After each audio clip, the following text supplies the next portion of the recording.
con el doctor Cristóbal Salgado. El doctor Cristóbal Salgado nos acompaña desde Guatemala y nos va a hablar del tratamiento endovascular de los aneurismas cerebrales.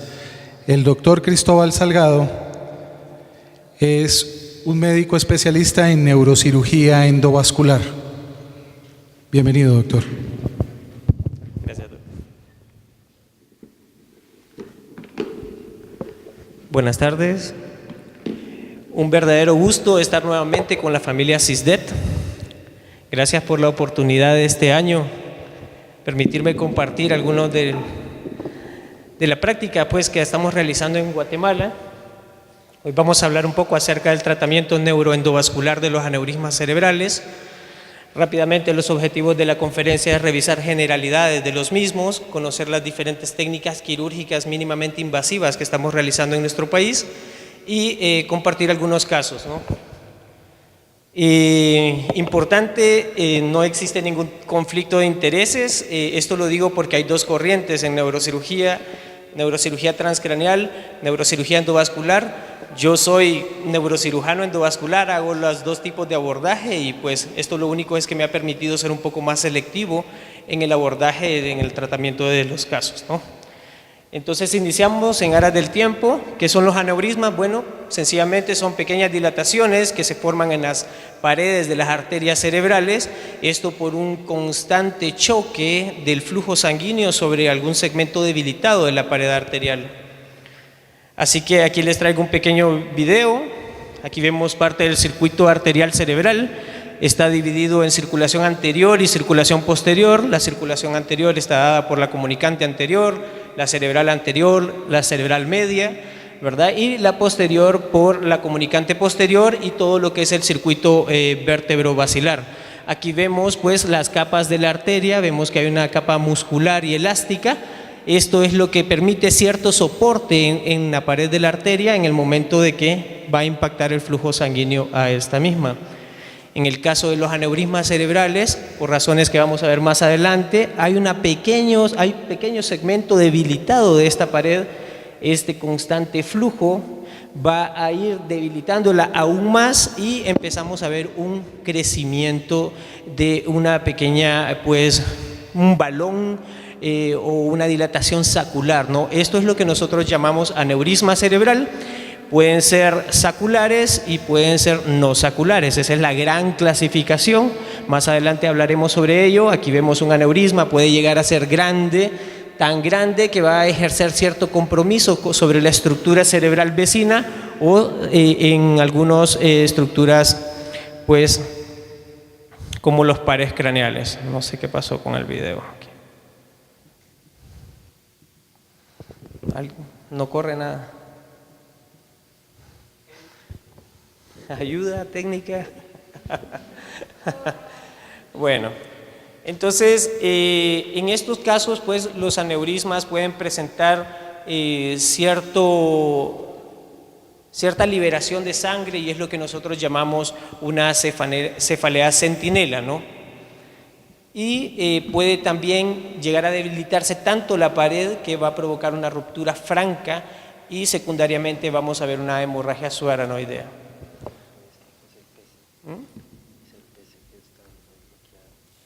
Si quieres desconectarlo todo.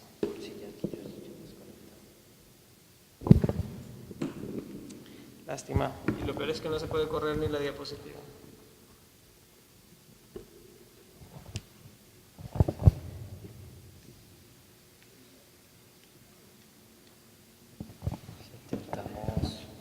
Si quieres, ¿la apagamos?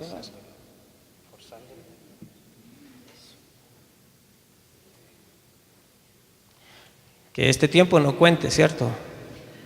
Porque entonces ya no logramos nada. O doctor, si quiere, vuelvo a iniciar. Ahí estamos.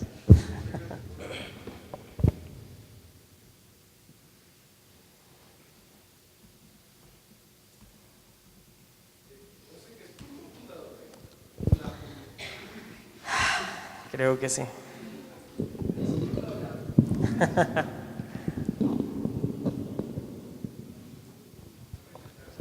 pasó? Vamos. Sí.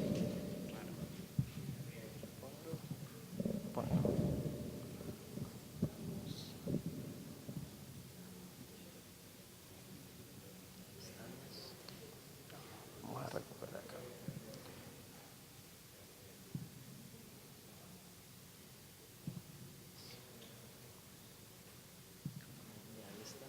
No, espérame. ¿Dice?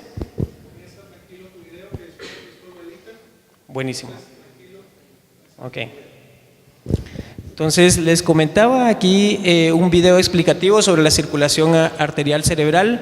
Aquí vemos el polígono de Willis, que está formado por la confluencia del sistema arterial cerebral anterior y posterior. Aquí vemos un pequeño segmento arterial, vemos los componentes de la arteria, tenemos una capa muscular, una capa elástica. Esto es lo que nos va a permitir el soporte de ese constante flujo que choca sobre las paredes arteriales. En aquellos pacientes que están expuestos a un estado hiperdinámico y que tienen una base como de daño estructural de la pared, podemos ver que este constante flujo va a ir debilitando aún más la pared arterial y va a formar lo que son los aneurismas cerebrales, que son estas dilataciones que poco a poco van creciendo, pueden llegar a ser tan grandes que comprometen el tejido cerebral vecino o estructuras vecinas como los pares craneales, sobre todo el tercero y el sexto par craneal. Aquí tenemos un aneurisma sacular, que son los más frecuentes, vemos cómo empuja el parénquima.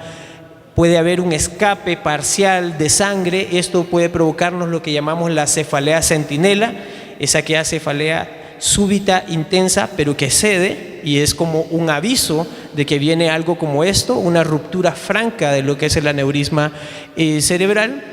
Aquí vemos cómo se escapa la sangre, se derrama en lo que es el espacio subaranoideo y provoca, valga la redundancia, la hemorragia subaranoidea, que no es más que la sangre abrazando todo lo que es el sistema arterial. Hay cambios químicos que provocan ese estrechamiento en las arterias y a eso le llamamos vasoespasmo cerebral.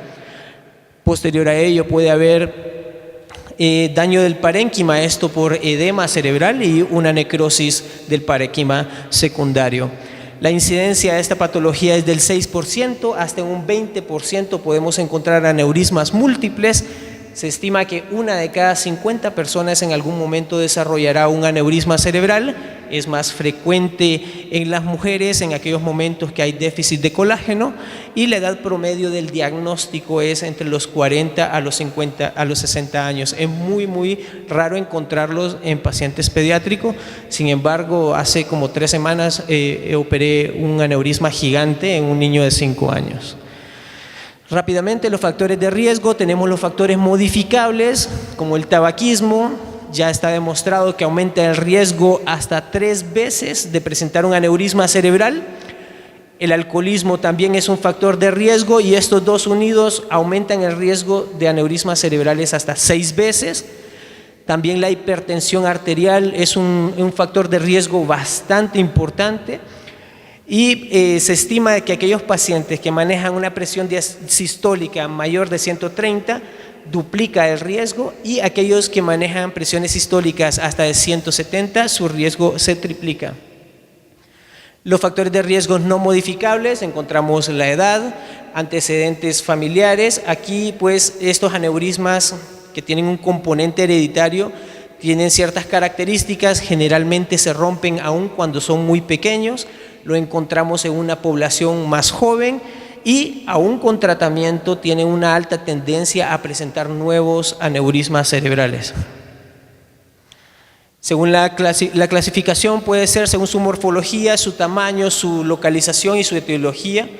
Aquí vemos según su morfología la gran clasificación, saculares, no saculares. En los saculares hay un daño parcial de la circunferencia arterial y en los no saculares vemos que hay un daño en toda la circunferencia. Y hoy por hoy hablamos de una nueva clasificación que es la del blister-like, que son aneurismas muy pequeños que no tienen cuello y que generalmente están siendo tratados con diversores de flujo. Según el tamaño podemos encontrar de pequeños a gigantes, aquellos pequeños catalogados porque son menores de 3 milímetros y los gigantes aquellos que miden más de 25 milímetros. Según su etiología, casi todos los encasillamos en de origen idiopático. Realmente es muy difícil establecer cuál es la causa de la presencia de este aneurisma. Sabemos que va asociado a un daño estructural establecido y también al daño al estado hiperdinámico del paciente, ¿no? Pero también están los disecantes, infecciosos, traumáticos. Estos traumáticos van asociados más que todo cuando hacemos cirugías transcraneales y pues lastimamos la pared arterial que tenemos cerca. Y los aneurismas de flujo. Según su ubicación, hasta el 86% de los aneurismas son de circulación anterior. Como les decía, ¿a qué llamamos circulación anterior? A la arteria carótida interna, la cerebral anterior, la cerebral media y la arteria comunicante anterior. Circulación posterior, vamos a hablar del circuito vértebro-basilar y vamos a hablar de la comunicante posterior. Y dentro del sistema arterial anterior, vemos que en la comunicante anterior hasta un 36% es la zona en que más, la localización en que más se presentan los aneurismas. Síntomas, bueno, pueden ser por compresión, a veces crecen tanto que pues nos dañan el parénquima cerebral, los pares craneales, vemos ptosis, vemos alteración en los movimientos oculares y lo más común que es por ruptura, que más aquí vamos a explicarlo. La clínica vemos que inicia con una cefalea súbita, el paciente la describe como una cefalea jamás antes experimentada, súbita, de fuerte intensidad, generalmente hasta en un 50% de los casos o más se presenta cuando estamos haciendo alguna actividad física extenuante. Sin embargo, se ha documentado que un 12% de las rupturas pueden darse incluso durante el sueño. Entonces la cefalea, el signo más importante, seguido de alteración del estado de conciencia, también algunos signos meningios como fotofobia, náuseas, vómitos, rigidez de nuca, entre otros. Un cuadro típico menos frecuente, vieron en el video que habían pequeños sangrados, eso nos puede provocar una cefalea centinela, una cefalea intensa pero pasajera y pues es importante siempre establecer el diagnóstico antes que se rompa definitivamente. Rápidamente, aquí algunos factores de riesgo para ruptura, esto estableciendo una tasa para 5 años, utilizamos dos variables, aquí la localización, si está en la circulación anterior o posterior, y la otra variable que es el tamaño del aneurisma. Y vemos aquí que los aneurismas entre 13 a 24 milímetros que están en circulación anterior tienen un riesgo de ruptura de 14.5 a los 5 años. Sin embargo, circulación posterior representa un mayor riesgo y aquí cuando son mayores de 25 milímetros, que estamos hablando ya de aneurismas gigantes, pues el riesgo sigue siendo mayor en circulación posterior, pero no podemos menospreciar este 40% de circulación anterior. O sea, hay que tratarlos y hay que tratarlos rápido, ¿no? Factores de riesgo de pronóstico que nos van a hablar de una muy mala evolución del paciente. Cuando encontramos pacientes con una clínica, un deterioro neurológico importante, encontramos Glasgow, que pues nos indican que el paciente necesita incluso ventilación mecánica, aquellos pacientes mayores de 70 años y depende también la cantidad de sangre derramada en el espacio subaranoideo. Es por eso que tenemos que hacer un diagnóstico rápido, oportuno y dar un tratamiento eficaz, ¿no? Aquí tenemos una angiografía. Vale aclarar que hoy por hoy, como es una técnica menos invasiva, hacemos angiotomografía y angioresonancia. Sin embargo, el estándar de oro continúa siendo la arteriografía cerebral. Nos permite ver la morfología, la localización, ver qué arterias están cercanas al aneurisma y nos permiten planificar el tratamiento por vía transcraneal o el tratamiento por vía endovascular. Un angiógrafo Verdunco Moscú para el 76 y aquí tenemos el flat panel con reconstrucción tridimensional con el que trabajábamos en Buenos Aires, Argentina. Aquí tenemos una reconstrucción, esta es la capacidad que tienen estos dispositivos. Vamos a ver si lo agarramos acá. Se volvió a trabar. Entonces vemos cómo podemos hacer una reconstrucción y pues ver de manera detenida la morfología de los aneurismas. Aquí vemos reconstrucciones 3D, vemos las arterias que están asociadas al mismo. Así que, bueno, ¿cuál es el tratamiento de los aneurismas cerebrales? Como les dije al inicio, puede ser por vía transcraneal con un clipaje, podemos hacer bypass de bajo flujo, de alto flujo, o podemos hacer una terapia mínimamente invasiva por vía neuroendovascular.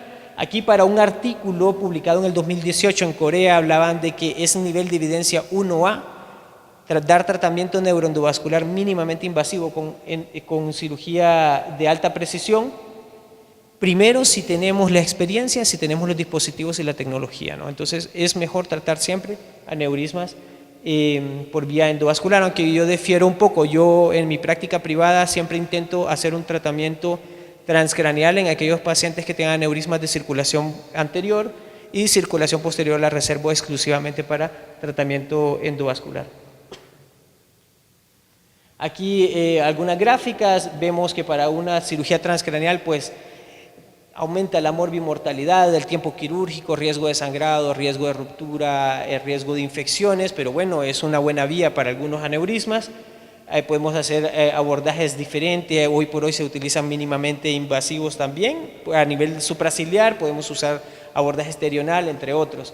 Aquí están los bypass que podemos utilizar. Pueden ser intracraneal, intracraneal, depende de las necesidades, ¿no? Este es un video únicamente para explicar rápidamente lo que es el abordaje endovascular. Aquí nosotros hacemos una punción utilizando la técnica Seldinger a nivel de la arteria femoral, podemos hacerlo a nivel de la arteria radial. Navegamos a través del circuito arterial de una manera súper selectiva y llegamos pues a las arterias target a nivel intracraneal, las arterias de interés. En este caso un aneurisma sacular con un cuello favorable, y procedemos a hacer una embolización con microcoils de platino, que más adelante vamos a ver detenidamente con los casos clínicos. ¿Por qué debe ser la primera opción según los artículos? Seguridad y eficacia, menos riesgo de sangrado, menos tasa de mortalidad. Aquí vemos que el estudio reportó una tasa de morbimortalidad de 6.5 comparado al 35% por vía transcraneal, menos tasa de complicaciones a los 180 días, de un 5.6 en vía endovascular hasta un 20 y 50% por vía transcraneal. Entonces hay estadísticas que son significativas, ¿no? Además, siempre fue un reto, y ha sido y sigue siendo un reto, abordar aneurismas gigantes por vía transcraneal, aneurismas de cuello ancho, aneurismas fusiformes o de alguna sitio de las bifurcaciones complejas. Así que, bueno, todo esto de las técnicas endovasculares han mejorado cada vez más, no solo las técnicas diagnósticas por imágenes como les mostraba, sino también los dispositivos de acceso distal. Ahora tenemos microcatéteres, microguías que nos permiten llegar más lejos a vasos de menor calibre de una manera más segura, ¿no? Y tenemos dispositivos de última generación. Hoy por hoy el más sofisticado es el Pipeline Flex, ¿verdad? Tenemos el Web, que es un dispositivo intrasacular. Estos son los coils. Tenemos stents especializados como el Piconus, como el Picambas. La diferencia es que este da una forma de pétalo que se enclava en lo que es el cuello ancho del aneurisma y nos sirve de soporte para colocar los coils. Y el Picambas, que es este de aquí, esta zona ya viene con un diversor de flujo, o sea, no necesitamos colocar coils. Así que estas son las diferentes técnicas que mejor las vemos con los casos clínicos. Está la técnica de coiling simple, está la técnica de coiling balón asistido o la llamada con técnica remodeling, que es utilizando un valor. Aquí tenemos el primer caso, una paciente femenina, 72 años, historia de cefalea. Hacemos una arteriografía cerebral y podemos observar aquí un aneurisma en el complejo comunicante anterior. Aquí está la punta del microcatéter ya cateterizando el aneurisma, y aquí tenemos los microcoils de platino que están ocluyendo lo que es la luz aneurismática, y al hacer controles vemos que ya no permite que exista un flujo dentro del aneurisma. El paciente, aquí vemos el último control, egreso al segundo día, sin déficit neurológico, muy buena evolución. ¿Pudimos hacerlo por vía transcraneal? Sí. ¿Es una muy buena técnica vía transcraneal en este caso? Perfecta, pero el paciente no quiso, así que mínimamente invasivo, ¿no? Ese fue un aneurisma no roto. Este trata de un aneurisma roto, este caso interesante porque es de circulación posterior. Este lo presenté en España recién hace 2 semanas. Aquí un paciente masculino, 61 años, cefalea intensa, náuseas, alteración de la conciencia, tuvo una hemorragia subaranoidea Fischer 4 con GES1. Quiere decir, Fischer 4 que tenía hemorragia subaranoidea importante, perimesencefálica, inclusive dentro del sistema ventricular. y Fischer 1 y Honniges 1 quiere decir que sí tiene la hemorragia subaranoidea, pero él neurológicamente se encuentra perfecto. No, ya estoy en amarillo. Aquí vemos la tomografía, donde podemos observar que existe una hemorragia subaranoidea perimesencefálica y incluso pues llena aquí los ventrículos, ¿verdad? Los ventrículos laterales y el tercer ventrículo, aquí más detenidamente. Y pues aquí nosotros procedimos a hacer la arteriografía cerebral. La vemos aquí detenidamente, este saco bilobulado que se encuentra a nivel del tip basilar. Esta es la basilar, las arterias cerebrales posteriores y cerebelosas superiores, y en el tip vemos el aneurisma.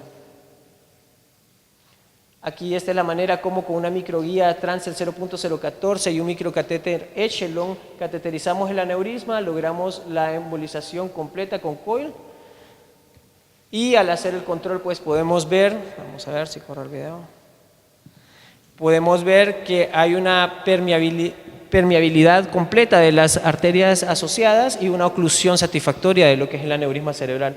El paciente, aquí lo tenemos, estuvo 15 días dentro del hospital, esto porque sabemos que la hemorragia subaranoidea tenemos que cuidar todo lo que es el periodo de vasoespasmo, ¿no? Pero definitivamente con una muy buena evolución. Esta es otra técnica, coiling stent asistido. Aquí vemos una paciente femenina, 74 años, con una cefalea en estudio. Al hacer la arteriografía podemos identificar esta lesión vascular a nivel del complejo comunicante anterior. Es esto que se pinta aún más, que es el video que yo les había colocado en los estudios por imágenes. Este es el aneurisma, aquí vemos cómo el medio de contraste pinta ese espacio. Aquí vemos las diferentes posiciones de trabajo que nosotros podemos obtener con el angiógrafo, y esta es la planificación de la cirugía. Tiene un cuello ancho, si colocamos coils aquí, van a caer a este flujo y se va a ir y vamos a hacer un stroke. Entonces tenemos que asegurar que los coils que coloquemos tengan un soporte adecuado para la oclusión satisfactoria del aneurisma. Entonces aquí tenemos cómo subimos con un doble abordaje femoral. Entonces subimos microcatéteres y subimos, aquí están, no sé si se logra ver bien ahí. Aquí tenemos los dos, la liberación cuando estamos liberando los dos stents. Aquí están los dos microcatéteres y esto que ven ahí como una mallita son los stents que colocamos.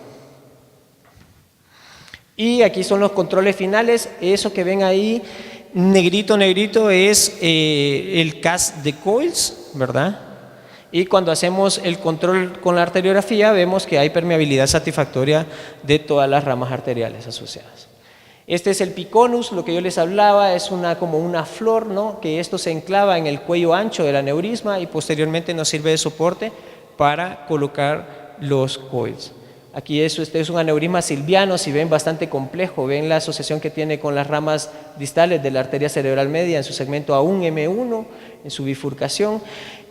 Procedimos a hacer las mediciones pertinentes y aquí colocamos, y se ve muy bien el efecto mariposa que tiene el dispositivo, y ahí es donde se van a detener el CAS de coils que tenemos acá, y al hacer los controles vemos que ya no llena el aneurisma.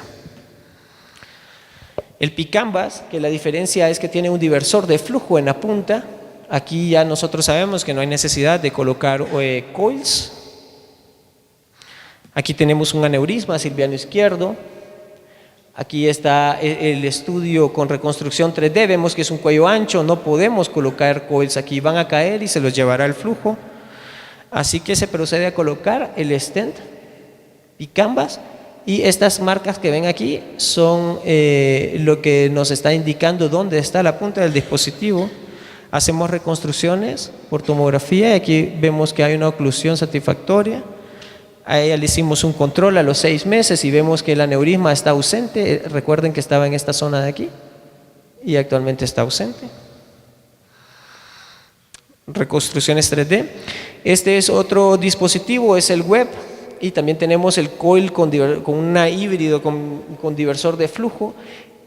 En este caso utilizamos un web, una paciente femenina, 65 años, hipertensa, con historia de cefalea. Se le diagnosticó este aneurisma bastante favorable por su forma sacular para realizar la colocación de un diversor intrasacular. Aquí vemos, esta es donde mejor podemos ver el dispositivo. Vemos que es un diversor. Lo importante de este es que en todos los diversores de flujo y los stent nosotros antiagregamos al paciente con aspirina y clopidogrel. Pero en este caso este es un diversor de flujo, pero como está intrasacular no necesitamos pues antiagregar al paciente, y esa es una de sus ventajas. Este es el dispositivo más sofisticado hoy por hoy, es el Pipeline Flex, es un diversor de flujo. Este caso nos enseñó de que no todo está escrito en piedra, ¿no? Es una curva de aprendizaje. Inicialmente lo tratamos con técnica coiling stent asistido, es un paciente de 41 años, presentó una hemorragia subaranoidea. Aquí tiene un aneurisma con un cuello, bueno, no tiene cuello, ¿no? Hay una dilatación aneurismática a nivel del segmento B4 de la arteria vertebral derecha. Se decide llevar a sala de hemodinamia y se le colocó inicialmente, esta es la técnica coiling stent asistido. Ponemos un stent que es de celda abierta, ahí pasa libremente la sangre y colocamos los coils. Pues esto hicimos con él, pero resulta que al hacer los controles nosotros vemos que aquí aún hay llenado del aneurisma. Entonces pues la técnica no nos funcionó en ese momento. Entonces planificamos una nueva reintervención. Por tratarse de un aneurisma de circulación posterior, siempre preferimos hacer una técnica mínimamente invasiva. Decidimos colocar un dispositivo tipo Pipeline Flex. Aquí tenemos las mediciones. Aquí vemos cómo el aneurisma tiene coils adentro, sin embargo llena. Y aquí está el control, ya con el Pipeline Flex. Este es el dispositivo y hay una oclusión satisfactoria del aneurisma. Paciente contento, ¿verdad? Terminamos sin abrirle su cráneo. Y este es el último caso. Este lo presentamos en Japón para el 2018. Paciente femenina, 59 años, boom en Centroamérica realmente porque son muy pocos los colocados. Ahorita Guatemala es líder porque hemos colocado 5 Pipeline Flex y después nos sigue Costa Rica con 2, según entiendo, y Panamá con 1. Entonces esto lo publicamos en la revista internacional de la FLANC. Aquí vemos una lesión vascular que corresponde a un aneurisma carótido oftálmico. Aquí vemos, recuerdan que hablábamos de aneurismas mayores de 25 milímetros. Aquí tenemos un aneurisma gigante, lo metimos a sala de hemodinamia, aquí estamos liberando el dispositivo. Esta es la forma en que queda liberado, se reconstruye la arteria y se excluye el aneurisma. No vamos a pasar el video porque ya me están metiendo presión. El tema es de que aquí está el aneurisma gigante y aquí podemos ver cómo hay una exclusión bastante satisfactoria del aneurisma. Esta paciente era candidata a un bypass de alto flujo, pero sabemos que la morbimortalidad es arriba del 38%, entonces preferimos hacerlo por esta vía, 4 días en el intensivo, 3 días en encamamiento, sin ningún déficit neurológico. Muchas gracias.